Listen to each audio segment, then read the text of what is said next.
भारत के स्वच्छ ऊर्जा मिशन को गति देने के लिए टाटा पावर सेल्सफोर्स का समझौता। देश भर में रूफटॉप सोलर, ईवी चार्जिंग और स्मार्ट ऊर्जा प्रबंधन व्यवसायों को डिजिटल मजबूती देने के लिए रणनीतिक सहयोग। भागीदारों और ग्राहकों के लिए सहज अनुभव सुनिश्चित करते हुए हरित ऊर्जा क्षमता का विस्तार तेजी और सटीकता के साथ करने के लिए टीमों को सक्षम बनाना। मुंबई, भारत, 6 मार्च 2025। भारत की सबसे बड़ी वर्टिकली इंटीग्रेटेड पावर कंपनियों में से एक टाटा पावर ने आज दुनिया की नंबर 1 AICRM कंपनी सेल्सफोर्स के साथ सहयोग की घोषणा की है। इस सहयोग का उद्देश्य टाटा पावर के तेजी से बढ़ रहे rooftop solar, RTS, EV charging और स्मार्ट होम सॉल्यूशंस व्यवसायों का डिजिटल रूपांतरण करना है। ये सहयोग भारत के नेट जीरो लक्ष्यों के अनुरूप टाटा पावर के दीर्घकालिक स्वच्छ ऊर्जा रोडमैप को और मजबूत करेगा।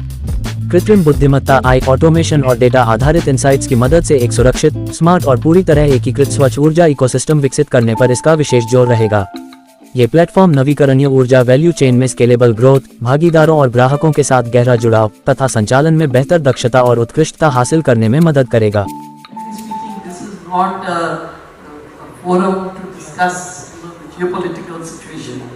That currently is very much in flux, and I don't think we are here to discuss that. Basically, we would be very grateful if you keep the conversation to what we have gathered. But how you look at, like, we have given the growth already, you have put up a growth in 27. So don't you think that will affect your plans? See, we are talking about India, and we are talking about India. India has everything going for it at this point of time. See, geopolitical issues will happen across the world, and we will look at it and we will handle it as they come up. Nobody can predict what is going to happen ahead. But at this point of time, we are not seeing any reason to believe that our economic growth or the growth of the economy is going to be very badly impacted or anything of the sort. See, India is at a very good spot where demography is concerned, and the needs of the demography are such that growth is a given, because our average age is such that people still have a whole lifetime to spend, and that those lifetimes also, by the way, are going up. The age, the average age to which we are productive and to which we live, both are going up. So to that extent, the economy is going to expand, and we don't have any doubts that we will expand. First of all, power sector today, as you use more of IT and OT, like SCADA is the OT system, you need to take precautions. You need to have the best of the solutions which are available to prevent any cyber attacks. And this is always an ongoing thing. We keep on learning about new solutions which are coming. And we always ensure that our IT and OT systems are fully segregated. So there is no connectivity between them, and whatever is there is very closely secured and monitored. So I think anything that you do, you have to take the precautions, and you have to take the advanced technology that have to be included when you are implementing these things. So this is something that is always an ongoing thing, and our teams are continuously, as also teams from other associate companies, they come and keep analyzing it and supporting us to ensure that there are no cyber attacks which impacts. There will be attacks, but we will not get impacted. Yes, so I just wanted to say that every advance that we have made, there are always bad actors that are wanting to sort of use it for the wrong reasons. Now, that does not mean that we will not internalize and accept those advancements. We need to work hard to ensure security. It is one of the areas that we invest in a lot in order to ensure that we are not only monitoring security across the globe, that we are firewalling wherever there is anything happening, any incident happening, that we are taking due attention to ensure that it doesn't happen to us. But one of the major things that I feel, and because media is here, I'm talking about it, is that people also have to be very conscious. because you know a chain is only as strong as its weakest link, and if the weak link happens to be the human being, and here most of the time it's the consumer, and especially coming from banking services as I am, you know the consumer is the account holder. Now if they allow their what should I say, their details to be known by somebody. Even yesterday, for instance, I got a call from somebody telling me that my account in State Bank is going to be frozen if I don't immediately, update my KYC. Even yesterday, and a person like me getting a call like that. Okay, now the thing is, if I'm going to entertain that call and if I'm going to, do things which are not required to be done, then it becomes a problem. So I feel, while cybersecurity from the side of the corporates, we are trying our level best in order to ensure that that is taken care of. The usage of the social media and what I would say naivety of people, that also is something that we should be talking about. Media should be talking about it. You should be talking about it, telling people that it is also their responsibility to ensure that they are aware enough not to allow these things to happen, not to allow these attacks to happen, to not be so trusting that somebody calls you and you give everything to them. That is not the way we want people to behave. You have to use your discretion to realize that this is what I'll do and this is what I'll not do. And simple measures, like if you have the phone number of your branch manager or some other people in the branch, call them and ask them whether this thing is really true, this KYC requirement. Why is somebody calling you on the phone and asking for this? Very simple measures that everybody can take, but none of us do. So, raising awareness, I would request the media wherever they can, please raise this awareness amongst people, so that these risks can be mitigated.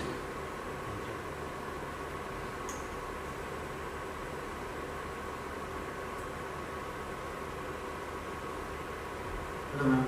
Hello sir. My name is Saurabh Mukherjee, and I represent ANI News Business. I have two questions. One is for ma'am and one is for sir. Ma'am, you said that with the presentations, India ranked third in AI competitiveness, and its Indian AI market is projected to reach 20 billion by 2020. Right? Apart from that, with the market momentum, you also mentioned India's AI market is projected to reach $17 billion by 2027. However, there are threats and there are concerns related with AI when it comes to job security, and people are not that confident enough what will happen to them when the job is being taken by AI. So I would like to know your opinion on it. What exactly is the scenario, and how much afraid is the IT sector and the staffs, and what needs to be done on that basis? Sir, to you, this is related with the energy sector.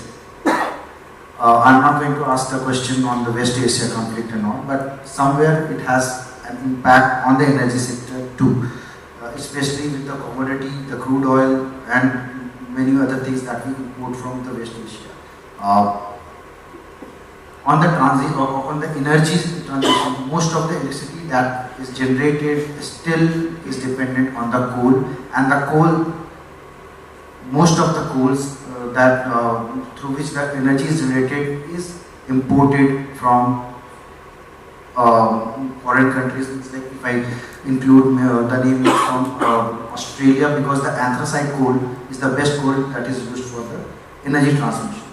Apart from that, means like when you speak about the clean energy transition, how much of it will be in the current scenario is in use, means like it's still being processed, and it's like people are getting to know all about it. And with this peak summer trending, and it's like the demand of electricity will be there. How are you looking at this situation? and how are you looking at this transition? Thank you. Okay, so regarding this loss of jobs and things like that, as I already said, that every time there is a leap in technology, the nature of jobs change.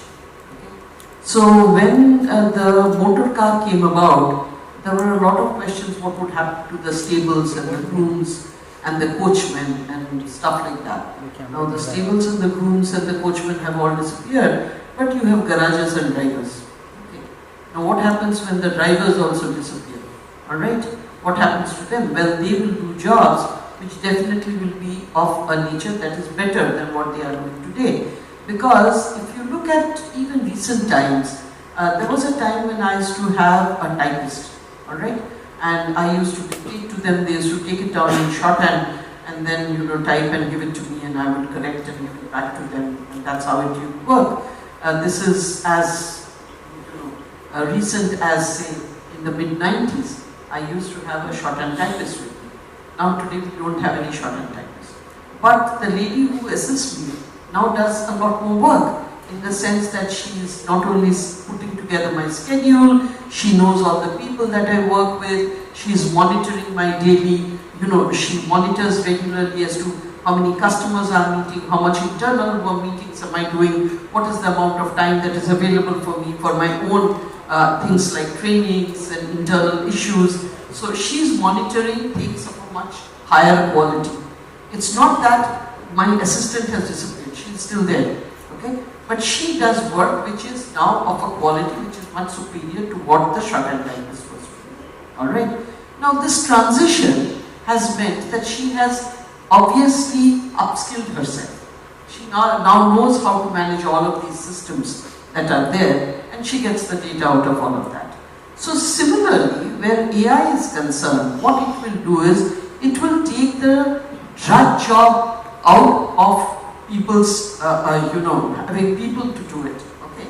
From their daily routines, the drudge pieces will go. But the pieces that need you to use your mind, the pieces that need you to actually apply your mind and determine how you go or what you do, that piece still remains. So the jobs will be there, the jobs will change, and in fact, many more jobs will be created. Because today, on account of the fact that we are such a populous nation, a lot of our requirements are not met. Why do you think Amazon is delivering into villages? Today, because there is a need over there and they have the ability to fulfill that need also. Now, there was no way of fulfilling that need. Today, that way of fulfilling the need has been met by Amazon being able to deliver to almost any pin code in the country. Okay? So there is unmet demand all across the country. Now, as you meet that demand, what happens is economic activity goes up. Right? Today, for instance, if I'm sitting in a village, the kind of healthcare that I get leaves much to be desired.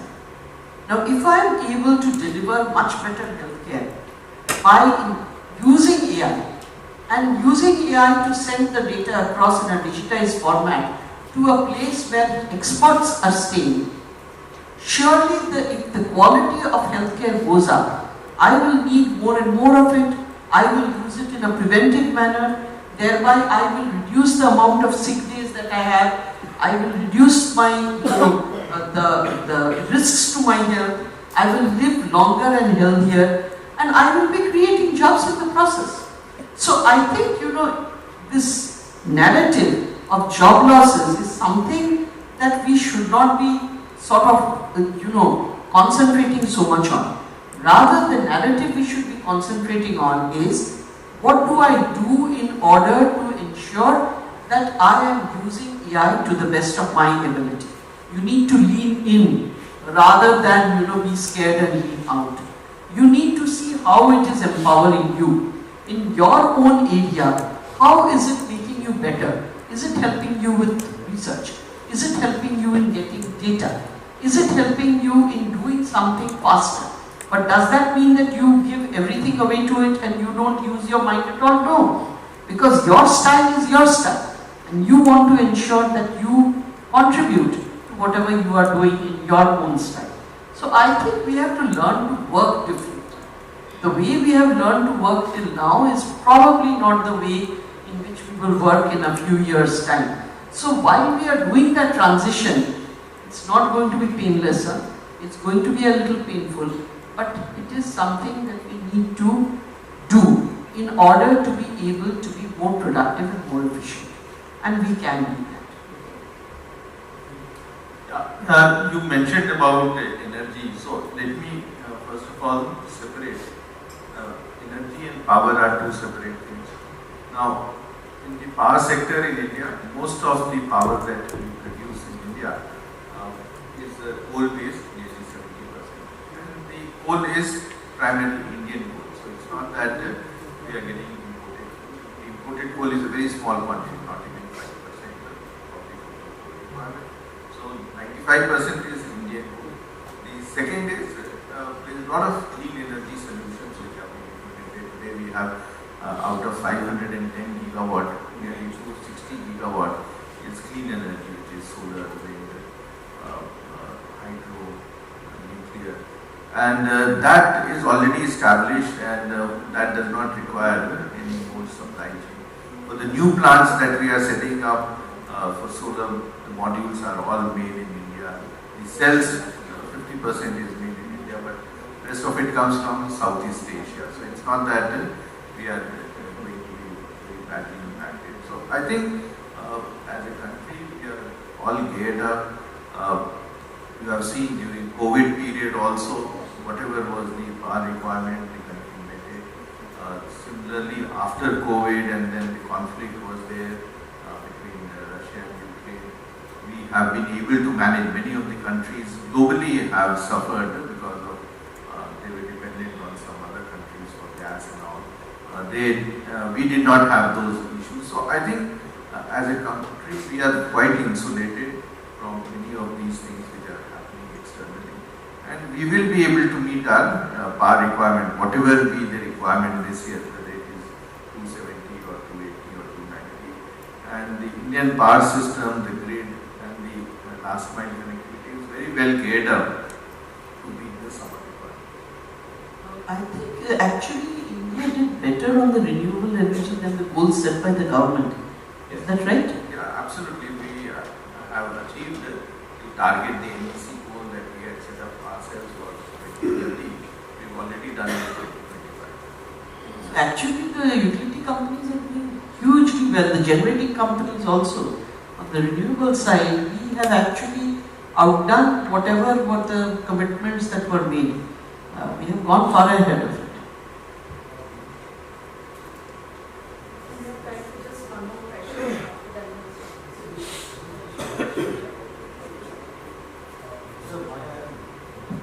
Why I said this is like majorly the public sector generational energy generation companies are based or are dependent on the coal.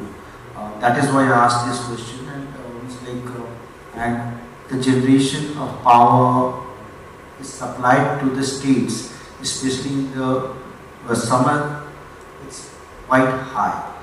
The requirement are quite high, but the supply is not that much. So based on that, what's your take that I wanted to know? So, for the last few years, the country has enough supply. There is never a shortage of supply, and we virtually meet 100%. If the supply does not take place, it may be because of local fault or the financial condition of the utility over there. But in terms of our generation capability, in terms of what gets produced and supplied, we have adequate capacity and there is no shortage.